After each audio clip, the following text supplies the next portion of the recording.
Good day sa ating lahat. At ngayon ay isi-share ko sa inyo ang pag-aayos ng sinulid. So, kung inyong piping ay Pegasus, so ito ay kailangan niyong panoorin. Una, ayan. So, meron ditong tinutulak, no? Itong button na ito, ipupush mo lang. Ayan. So, i-ready na natin yung sinulid. Ayan, ito yung maliit na butas.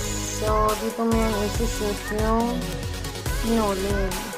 Ayan. So, pagka natak mo na, ayan, ilipat mo sa kabila. So, meron yan doon. Ayan.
So, ayan.